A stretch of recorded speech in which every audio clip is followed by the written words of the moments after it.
Shalom, selamat pagi anak-anak Miss. Miss harap semua dalam keadaan sehat ya. Nah, berjumpa lagi dengan Miss Tresia Padang dalam mata pembelajaran pendidikan agama Kristen dengan topik pembelajaran kita mendalami Alkitab, Yesus sanggup menyembuhkan.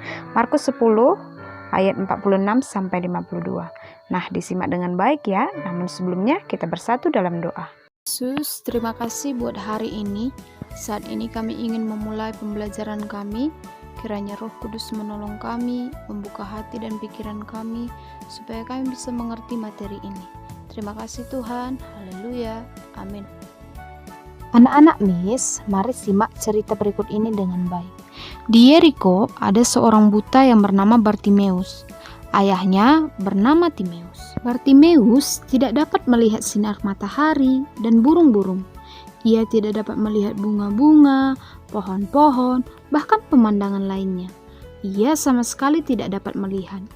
Ia tidak dapat bekerja, sehingga terpaksalah ia mengemis setiap hari. Suatu ketika, Yesus berjalan ke Yeriko. Hal ini membuat Bartimeus gemetar kegirangan, karena inilah kesempatan baginya untuk meminta kesembuhan dari Yesus.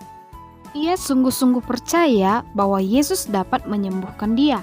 Maka ia berseru-seru kepada Yesus, "Yesus anak Daud, kasihanilah aku." Namun, orang-orang yang berdiri di dekatnya menyuruh ia diam dan tidak ribut. Akan tetapi, Bartimeus tidak peduli dengan kata-kata mereka. Ia pun berseru sekuat-kuatnya, "Yesus anak Daud, kasihanilah aku."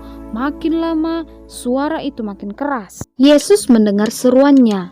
Lalu, tiba-tiba Yesus berhenti dan disuruhnya Bartimeus datang. Yesus berkata, "Panggillah orang itu, bawalah dia kepadaku." Maka orang-orang pun menuntun Bartimeus untuk datang kepada Yesus. Suara Yesus yang lembut bertanya kepada Bartimeus, "Apa yang engkau ingin aku lakukan untukmu?" Lalu Bartimeus menjawab, "Aku ingin agar aku dapat melihat." Lalu kata Yesus, "Pergilah, imanmu telah menyelamatkan engkau." Karena Bartimeus percaya bahwa Yesus dapat menyembuhkannya, maka ia menjadi sembuh. Dan Bartimeus bisa membuka matanya. Dia bisa melihat. Nah, dari cerita ini, apa yang bisa didapat dari kisah Bartimeus tersebut? Dari yang buta, namun tidak putus asa, dan iman Bartimeus telah menyembuhkannya.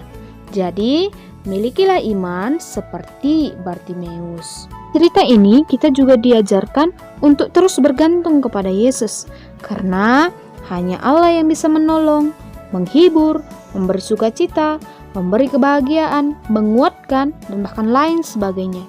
Dan jangan pernah mengandalkan kekuatan sendiri ya, karena kunci untuk bertahan hidup adalah bergantung sepenuhnya kepada Allah. Jadi simpulan pembelajaran kita, setiap manusia memiliki keterbatasan. Namun, milikilah iman seperti Bartimeus. Yakinlah dan bergantunglah terus kepada Yesus. Demikianlah pembelajaran kita. Untuk tugasnya di rumah, diperhatikan di dalam buku paket halaman 53. Sekian dan terima kasih, kita berdoa. Tuhan Yesus, terima kasih atas penyertaan dan kasih sayang-Mu dalam hidup kami setiap hari. Hanya Allah lah satu-satunya penolong kami. Berilah kami iman yang teguh seperti Bartimeus, dan di dalam nama Tuhan Yesus Kristus kami telah berdoa. Amin. Demikianlah pembelajaran kita untuk hari ini. Untuk anak-anak Miss tetap semangat dan God bless you all.